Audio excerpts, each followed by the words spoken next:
Palabras de alegría y esperanza. Es el domingo 26 del tiempo ordinario del año A. Las lecturas de Mateo 21, 28, 32. El comentario del padre Fernando Ormelini. Un buen domingo para todos.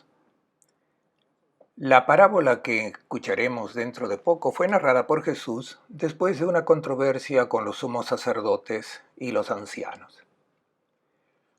Lo habían visto enseñar en el templo, probablemente bajo el pórtico de Salomón, el pórtico que estaba en la parte oriental de la explanada del templo, el lugar donde los rabinos y los escribas solían sentarse para impartir con autoridad sus interpretaciones bíblicas y sus instrucciones. Estas altas autoridades religiosas se acercan a Jesús y le dicen: ¿con qué autoridad enseñas en el templo? No tienes ningún título para hacerlo. Jesús responde con otra pregunta. Yo también les pregunto, ¿de quién había recibido Juan Bautista autoridad para hablar? ¿De Dios o de los hombres? No podían responder porque si responden de los hombres, entonces se enfrentan con el pueblo que tenía a Juan Bautista como hombre de Dios. Y no pueden responder de Dios porque Jesús les habría puesto otra pregunta: si su predicación venía de Dios, ¿por qué no la recibieron y se convirtieron? Los interlocutores del tiempo de Jesús eran personas piadosas, observantes de los mandamientos, incluso de los más pequeños. Todo lo que el Señor había establecido y todo lo que la tradición enseñaba, ellos lo observaban perfectamente. Ellos habían dicho siempre sí a Dios. Los que habían dicho no a Dios no eran los israelitas, sino los pueblos paganos. De esto existe una parábola muy interesante. Los rabinos decían que antes de ofrecer la Torá a Israel, Dios la había propuesto a los otros pueblos. Se les había presentado a los idumeos, los hijos de Esaú, los que viven al sur de la tribu de Judá, y les había preguntado: ¿quieren ustedes la Torá? Ellos la examinaron y vieron que decía no matar, y dijeron que no la aceptaban, que ellos eran gente guerrera. Luego el Señor le había ofrecido a los moabitas, a los amonitas, los descendientes de Lot. Ellos examinaron la Torá y se dieron cuenta que prohibía la fornicación. Ellos llevaban una vida más corrupta y dijeron que no la querían. El Señor se las ofreció a los ismaelitas, los beduinos del desierto, y vieron que estaba escrito no robar, y dijeron: nosotros somos saqueadores del desierto, no la queremos. Todos dijeron que no. En cambio, los israelitas son el pueblo que dijeron sí a Dios. En el capítulo 5 del Deuteronomio encontramos su respuesta al Señor: haremos todo lo que el Señor ha dicho y lo escucharemos. Dijeron que sí. Este es el punto. Su conducta no es muy diferente a la de muchos cristianos de hoy. Los fariseos del tiempo de Jesús ya estaban muertos, pero la parábola se conserva en el Evangelio para nosotros los cristianos de hoy, para que reflexionemos sobre nuestra manera de relacionarnos con el Señor y escuchar su palabra. ¿Por qué? Porque está el peligro de permanecer cerrados en nuestras propias seguridades, de estar en buena relación con Dios, y nos displace si se nos invita a reexaminar nuestra vida para sintonizarla con la propuesta evangélica. que quizás sea muy distinta de lo que siempre se ha hecho y pensado. Y es para ayudar a estas personas que se encuentran en una situación peligrosa, me refiero a los cristianos en este momento, porque es para nosotros la razón por la que esta parábola de Jesús fue conservada. El Señor quiere abrir el corazón de estos cristianos refractarios para que revean su posición religiosa. La parábola viene introducida por una pregunta que es en realidad una invitación para repensar y rever la propia relación con Dios. Escuchemos la parábola. A ver, ¿qué les parece? Un hombre tenía 2 hijos. Se dirigió al primero y le dijo: «Hijo, quiero que hoy vayas a trabajar a mi viña». El hijo le respondió: «No quiero». Pero luego se arrepintió y fue. Acercándose al segundo le dijo lo mismo. Este respondió: «Sí, señor, ya voy», pero no fue. «¿Cuál de los dos hizo la voluntad de su padre?», le dijeron. «El primero». La parábola pone en escena a 3 personajes. El primero es un padre, y cuando los rabinos comenzaban una parábola diciendo «había un padre», esto indicaba inmediatamente al Señor. También porque este Padre, Dios, tenía un hijo, Israel. Lo dice el profeta Oseas en el capítulo 11. «Desde Egipto he llamado a mi hijo», el pueblo de Israel. Y cuando el Señor habla al faraón, dice: «Israel es mi hijo primogénito». Y ahora aparece un segundo hijo. Esto no se lo esperaban las autoridades religiosas, porque Dios tiene solamente un hijo, el pueblo de Israel. Y quizás hayan pensado que Jesús se está refiriendo a Ismael, el hijo que Abraham tuvo con la esclava Agar. Con esta introducción de la parábola tenemos ya un mensaje. Nosotros somos cristianos. Quizás estemos convencidos de ser los únicos hijos del Señor. En el bautismo nos convertimos en hijos e hijas de Dios. Nos podemos preguntar: ¿y los demás no son también hijos e hijas del mismo Padre? Toda persona tiene impresa indeleblemente la imagen y semejanza del Padre Celestial. Es importante que recordemos siempre esta verdad, pues nos hace sentir hermanos y hermanas de todos. Lo dice Pablo en la carta a los Gálatas. No hay más ni judío ni griego, hombre y mujer, esclavo y libre. Y también viene recordado que no somos hijos, hijas, por méritos adquiridos. Nadie se convierte en hijo, en hija, porque tiene méritos. El don de la filiación es gratuito. La natural es natural y la del Padre Celestial. Y es para todos los hombres y mujeres. Por lo tanto, todos somos hijos del mismo Padre. Aún los vándalos, los matones, los errores que cometemos desfiguran la imagen del Padre en nosotros, pero no cancelan nuestra identidad de hijos e hijas. Permaneceremos hijos e hijas de Dios para siempre. Esto no lo debemos olvidar nunca, especialmente cuando nos ponemos a juzgar a los que son diferentes de nosotros, ya sea desde el punto de vista cultural como incluso desde el punto de vista religioso. Todos somos hermanos y hermanas, hijos todos del mismo Padre. Pasemos ahora al comportamiento de los 2 hijos, pues en cada uno de los 2 hijos tenemos un mensaje para nosotros hoy.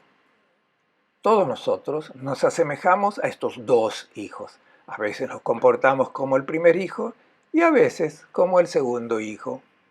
Y veremos que incluso encontraremos a un tercer hijo de quien Jesús no habla, pero deja entender claramente que también nosotros algunas veces somos como el tercer hijo. Comencemos por ver el primero. El Padre se dirige al primero. Es importante el verbo que aquí se emplea.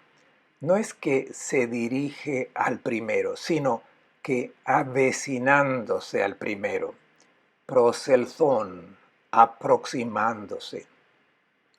Esta es la imagen de Dios que no manda de lo alto, no da órdenes de las que no se entiende el significado, siendo necesario inclinar la cabeza, de lo contrario no recibe el premio, incluso te castiga.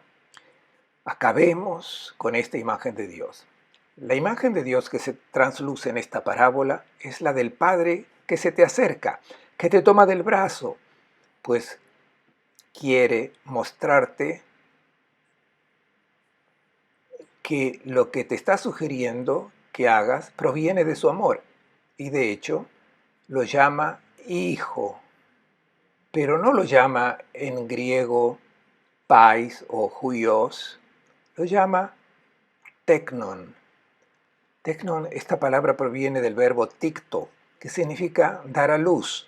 Por tanto, en este hijo está el afecto, la ternura, la dulcedumbre materna de este padre que pone su brazo sobre el hombro del hijo y le dice, mira que hoy tengo algo importante para ti. ¿Qué le dice? Hijo, quiero que hoy vayas a trabajar a mi viña. Tú perteneces a una familia y te voy a mostrar cómo hacer hermosa, significativa tu jornada a favor de toda la familia. Tú te debes ocupar de que hoy haya alegría en la casa. Es la sugerencia clara que Dios te da para que des sentido a tu vida, al tu hoy en este mundo. Perteneces a una familia y estás llamado a trabajar en esta viña. La viña indica lo que se debe producir para que esta familia esté bien. El vino es el símbolo de la alegría. Y lo que Dios quiere que reine en su casa es especialmente la alegría. Solamente quien produce alegría está cumpliendo la voluntad del Padre. La respuesta de este hijo, no quiero, es una reacción negativa muy dura. La opción ante la cual está situada es esta. ¿Tú quieres pasar el día chismoseando, perdiendo tiempo, o quieres hacer algo hermoso, significativo en tu vida? Esta propuesta está hecha para nosotros y representamos a este hijo que dijo no. ¿Qué quiere decir este no? Es la señal del rechazo de nuestra naturaleza humana porque la propuesta que el Padre nos hace supone esfuerzo y nuestra naturaleza humana, marcada por lo que antiguamente se llamaba el pecado original, reacciona porque debe hacer una opción de amor que no viene del plano biológico, viene del espíritu, de la vida divina que se nos ha dado. Por tanto, si uno responde inmediatamente que sí, quiere decir que no ha comprendido lo que se te está pidiendo, porque Jesús lo dice en otras partes del Evangelio. Dice, tienes que olvidarte de ti mismo, pensar solo en el amor, solamente en hacer el bien a los demás. Y esto es repugnante a nuestra naturaleza. Por tanto, si dices sí, quiere decir que no has comprendido lo que se te pide. Recordemos el caso de Pedro. Cuando no entendía, decía sí. Y cuando comprendía, decía no. Se llega lentamente a dejarse introducir en la lógica del amor, que es la lógica de Dios. Luego, este primer hijo, repensándolo, se arrepintió y fue. porque recapacitó. Es un camino que todos nosotros estamos llamados a hacer, porque si comprendemos lo que se nos pide, debemos decir no, debemos sentir el no, la repulsión de nuestra naturaleza marcada por el pecado. Existe un camino que hay que hacer para llegar a replantearse, a cambiar de posición. Y esto se hace reflexionando en la imagen del Padre. Este hijo comienza a comprender. El Padre no es un patrón, es uno que me toma del brazo y me muestra cómo ser feliz, cómo dar sentido a mi existencia en esta familia, a la cual he comprendido que pertenezco. Es el cambio de la imagen del Padre que no es más visto como lo sugería la serpiente. El Padre es uno que no te quiere feliz, te llena de obligaciones sin sentido, como tantas veces entendemos nosotros. Pensamos que son la imposición de mandamientos, de preceptos. No, son palabras que el Padre te dirige para que tú seas feliz y hagas felices a todos aquellos que están a tu lado. Un error que a veces hacemos en la catequesis es presentar los mandamientos que uno debe observar. Esta era la posición de los fariseos, que debían inclinarse delante de Dios y obedecer. No. En la catequesis es importante presentar ante todo quién es el que me dirige estas palabras. Si es un padre que me ama, comprendo que debo superar mi compulsión natural y adherir a su propuesta de vida.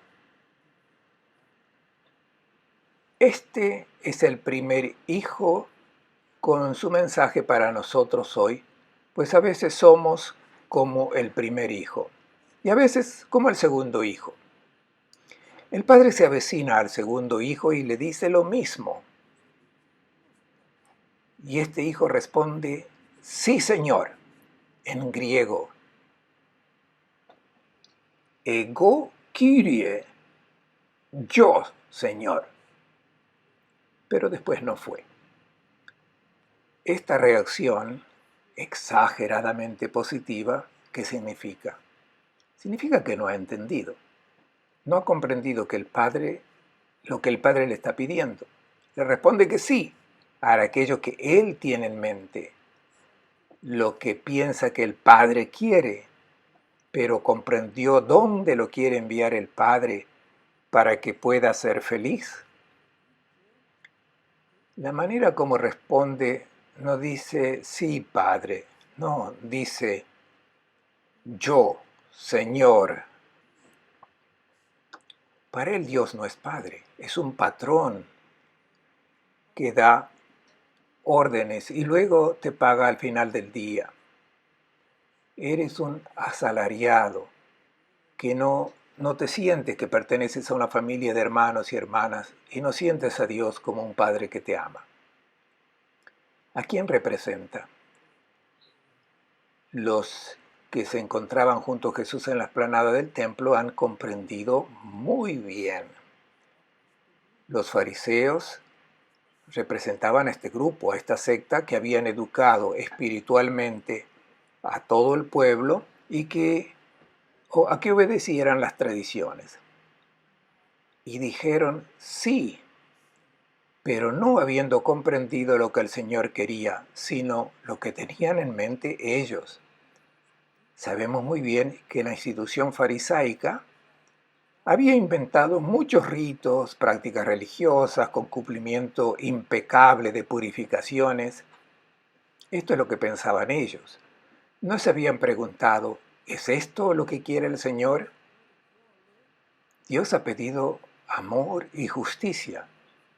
El Señor, dice en el Salmo 50, ofrecen sacrificios y holocaustos perfectos. No tengo nada que decirle, pero ¿quién se los ha pedido? Yo quiero solo una cosa, que esta viña se produzca uva, vino, alegría. No quiero otra cosa. Y el profeta Isaías en el capítulo 29 dice, este pueblo me honra con los labios, pero su corazón está lejos de mí. El culto que me rinden no es más que preceptos humanos. Esta es la razón por la que Jesús está muy preocupado que incluso en sus discípulos reine esta imagen de hijo que acepta, pero luego no hace lo que el Señor quiere, sino lo que Él se ha inventado. Es una invitación a la reflexión, un replanteamiento que Jesús dirige a los que tiene enfrente, pero también dirigido a nosotros. ¿Quién de los dos ha cumplido la voluntad del Padre? La respuesta es el primero. Por tanto, Jesús también nos dice a nosotros los cristianos de hoy, atención, piensen sus vidas a la luz de mi palabra, pues no es quien dice, Señor, Señor, ha dicho que sí, sin haber comprendido lo que yo quiero. Yo quiero que se olvide el propio egoísmo y se abra el corazón para donar la vida al hermano. Dos hijos. Nosotros representamos a veces al primero y a veces al segundo. Pero tenemos un tercer hijo de quien Jesús no habla, pero lo deja intuir. Es el mismo. Es el hijo que dice que sí y dona la vida. Y creo que también nosotros somos estos tres hijos, porque a veces decimos que no, porque nos cuesta ir a la viña para donar nuestra vida. A veces decimos sí y entendemos aquello que nosotros tenemos en mente. Pero a veces también somos como el tercer hijo. Donamos con alegría nuestra vida y nuestro amor para el hermano. Y ahora Jesús se dirige directamente a los jefes religiosos de su pueblo y aplica la parábola. Escuchemos. Y Jesús les contestó, les aseguro que los recaudadores de impuestos y las prostitutas entrarán antes que ustedes en el reino de Dios, porque vino Juan enseñando el camino de la justicia y no le creyeron, mientras que los recaudadores de impuestos y las prostitutas le creyeron. Y ustedes, aún después de verlo, no se han arrepentido ni le han creído. Tratemos de no malinterpretar el dicho de Jesús, porque está el peligro de decir que los recaudadores de impuestos y las prostitutas son buenos y los cristianos son malos, que los que van a la iglesia son peores que los demás. Esto no es cierto. Los publicanos y las prostitutas no hacen la voluntad de Dios, son pecadores y no hay que comportarse como ellos. Pero al menos ellos saben que se han equivocado. No pueden tranquilizar su conciencia. Todos les hacen notar que están yendo fuera de camino. Son objeto de reproche universal. Jesús había hecho una pregunta a las autoridades religiosas. Les había preguntado de dónde procedía la autoridad del Bautista. ¿Venía de Dios o de los hombres? Y no habían respondido. Ahora responde Jesús. La autoridad del Bautista venía de Dios. Y algunos aceptaron su predicación y se convirtieron. Pero ustedes, en cambio, no modificaron sus vidas. No se dejaron convertir porque permanecieron escondidos detrás de sus propias seguridades. Esa religión que ustedes inventaron. Y cuando por medio del Bautista vino una invitación a convertirse a la verdadera voluntad de Dios, ustedes dijeron que no. Anteriormente habían dicho que sí, pero no la voluntad de Dios, sino aquello que ustedes pensaban que era la voluntad de Dios. En vez, estas personas despreciables, los pecadores, han aceptado la predicación del Bautista y se convirtieron. Son como el primer hijo que era consciente que estaba lejos de Dios, sabía que estaban haciendo su propia voluntad, eran conscientes de haber dicho que no. Estos pecadores ni siquiera intentaban engañarse a sí mismos siguiendo los preceptos inventados por los hombres. No tranquilizaban sus conciencias con prácticas que no tienen nada en común con la verdadera religión. Eran conscientes de ser pobres, débiles, frágiles, y esto los ha predispuesto para acoger primeramente la novedad traída por el Bautista, y cambiaron sus vidas. El mensaje para nosotros hoy, como cristianos, siendo cristianos bautizados, hemos dicho sí al Señor. Y es el momento de tomar conciencia que detrás de ese sí no existe una adhesión consciente de uno que ha comprendido lo que implica el compromiso bautismal. Quizás nos escondemos detrás de cualquier práctica. Y hoy el Señor, a través de esta parábola, nos llama a abrir el corazón a lo que Él realmente espera de nosotros. Les deseo a todos un buen domingo y una buena semana.